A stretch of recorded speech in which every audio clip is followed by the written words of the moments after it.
Hello बच्चों, welcome back to my channel. कैसे हैं आप सब लोग। आज की वीडियो में हम बात करेंगे CSIR Indian institute of toxicology research में जो वैकेंसी आई है उसके बारे में। नंबर ऑफ पोस्ट कम है, ये मैं कहूँगी कि नंबर ऑफ पोस्ट बहुत ज़्यादा नहीं है, लेकिन जो वैकेंसी है, जहाँ पर वैकेंसी है वो बहुत अच्छी है। तो अगर आप पहले से तैयारी करते आ रहे हैं या जो नए फ्रेशर्स भी हैं तो भी आप इसमें अप्लाई कर सकते हैं। आइए देखते हैं कि इसमें स्टार्टिंग डेट क्या रहेगी। स्टार्ट डेट इसका जो है वो आपका 17 फरवरी से ये स्टार्ट हो चुकी है और लास्ट डेट जो है इसकी फॉर्म फिल करने की 19 मार्च है। तो आप इन दो डेट्स के बीच में अपने फॉर्म को फिल कर सकते हैं। अब जो इम्पोर्टेंट चीज़ आ जाती है कि क्या वैकेंसी है, किन किन पोस्ट के लिए वैकेंसी निकली है। तो यहाँ पर पहली वैकेंसी की हम बात करें तो पोस्ट कोड ए है, जूनियर सेक्रेटरियल असिस्टेंट जर्नल की वैकेंसी है। यहाँ पर आपकी 6 पोस्ट है टोटल। यूआर में अनरिजर्व कैटेगरी में 2 हैं, ओबीसी में 2 हैं और एससी में 1 है और ईडब्ल्यूएस की 1 है। क्वालिफिकेशन क्या चाहिए होगी मिनिमम आपको। मिनिमम एजुकेशनल क्वालिफिकेशन यहाँ पर 10+2 की है और its equivalent and proficiency in computer. यहाँ पर टाइपिंग भी है, साथ में बता रहा है कि टाइपिंग भी होनी चाहिए। कितनी है कि तो यहाँ पर इंग्लिश के लिए 35 वर्ड पर मिनट है और हिंदी के लिए 30 है। तो इसमें अगर आप ही नहीं भी है आपके पास इसकी टाइपिंग स्पीड, तो आपका टाइम इतना रह जाता है कि आप स्पीड अपनी कवर कर सकते हैं। यहाँ पर मिनिमम क्वालिफिकेशन बहुत ज़्यादा नहीं है, तो आप इसमें फॉर्म फिल कर सकते हैं। अपर एज यहाँ पर 28 रहने वाली है कि मैक्सिमम 28 ईयर्स तक अगर आप हैं तो आप फॉर्म फिल कर सकते हैं। इस जो डेट निकली है इसके अंदर। और एज रिलैक्सेशन जो है वो अलग अलग आपको मिल ही जाएगा, जैसे ओबीसी वालों को, एससी वालों को, पीडब्ल्यूडी कैंडिडेट्स को अलग से मिलता है। यहाँ पर स्केल की बात करें कि पे स्केल कितना है, तो पे लेवल 2 रहेगा यहाँ पर month as per the 7 service pay commission जो है उसके अकॉर्डिंग। तो अप्रॉक्स 35,600 की टोटल आपकी सैलरी बन रही है।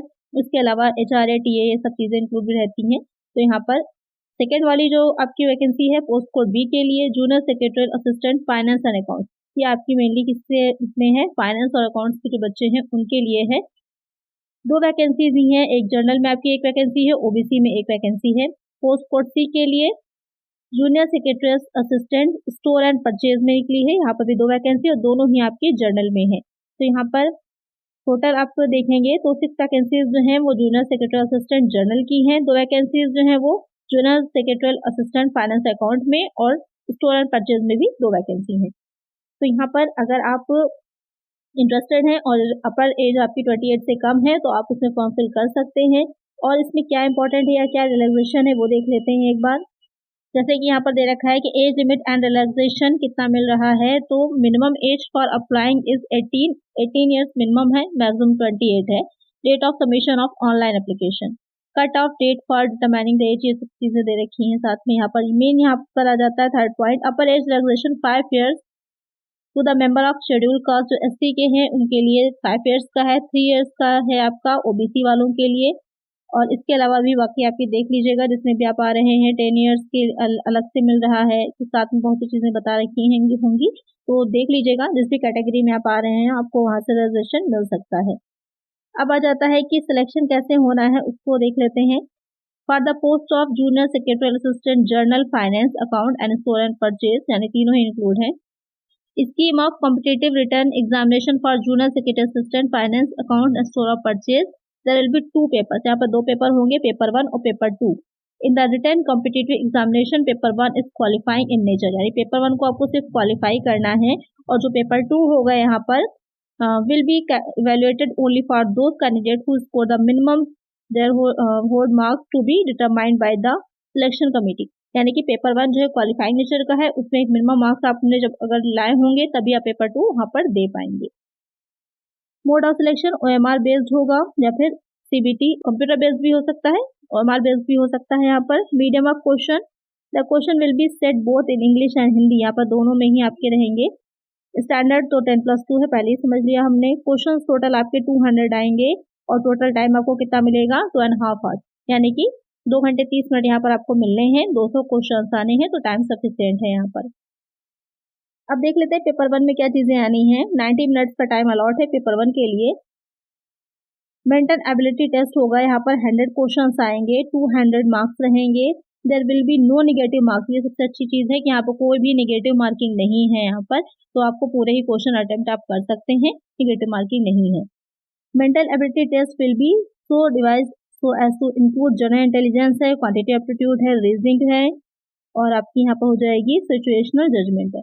तो यहाँ पर वही चीज़ें हैं जो जनरली पूछी जाती हैं। जनरल इंटेलिजेंस आपकी आ जाएगी, क्वांटिटी एप्टीट्यूड यानी मैथ्स से रिलेटेड क्वेश्चन हैं, रीजनिंग आ जाएगी, तो वो आपके 100 नंबर के रहेंगे। फिर पेपर 2 यहाँ पर क्या रहेगा, इसमें आपको 1 आवर मिल रहे हैं। जनरल अवेयरनेस और इंग्लिश लैंग्वेज 2 चीज़ें रहेंगी। 50-50 क्वेश्चन रहेंगे, 150 यहाँ पर मार्क्स रहेंगे अलग अलग, और इसमें भी आपका 1 negative marks for every wrong answer. यहाँ पर आपकी निगेटिव मार्किंग है।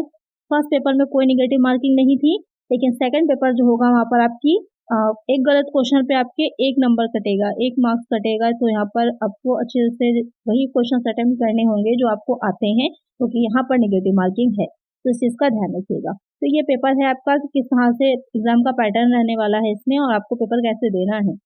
अब इसमें आगे देखते हैं कि जनरल इंस्ट्रक्शंस दे रखे हैं, आप लोग पढ़ लीजिएगा, या इसकी साइट से जाकर आप इसको डाउनलोड भी कर सकते हैं। और नोटिफिकेशन को या फिर सरकारी रिजल्ट पे भी आपको मिल जाएगा। अप्लाई कैसे करना है ये भी यहाँ पर सारी चीज़ें दे रखी हैं कि किस तरह से आपको अप्लाई करना है, जो फोटोज़ वगैरह लगाने हैं उसका कितना साइज होना चाहिए, सारी चीज़ें यहाँ पर दे रखी हैं। अगर हम बात करें कि फीस क्या रहने वाली है, तो फीस जो यहाँ पर है, जो बच्चे जनरल या फिर ओबीसी या फिर ईडब्ल्यूएस से हैं, उन बच्चों के लिए जो फीस रहेगी वो कितनी रहेगी आपकी, वो 500 की रहने वाली है, जो आपको 500 की पेमेंट करनी है। लेकिन यहाँ पे ध्यान रखिएगा, इसके अलावा जो बच्चे एससी हैं या फिर जो फीमेल कैटेगरी हैं, फीमेल के हैं, जिस भी आपके उससे आ रहे हों कैटेगरी से, तो वहाँ पर आपको कोई फी पेमेंट नहीं करनी, जीरो नील, कोई फी वहाँ पर आपको पेमेंट नहीं करनी है। तो ये फी आपकी रहेगी। तो जो बच्चे इंटरेस्टेड हैं इसमें, फॉर्म फिल करना चाहते हैं, वो इन डेट्स जो मैंने बताई थी उन डेट्स में आप अपना फॉर्म फिल कर सकते हैं। और पेपर का पैटर्न क्या रहेगा वो भी मैंने आपको बता दिया। तो आई होप आपको वीडियो अच्छी लगी होगी, हेल्पफुल रही होगी। और अगर इसी तरह की वीडियोस आपको चाहिए हैं तो चैनल को सब्सक्राइब जरूर कर लीजिएगा। चलिए मिलते हैं नेक्स्ट वीडियो में। Thank you.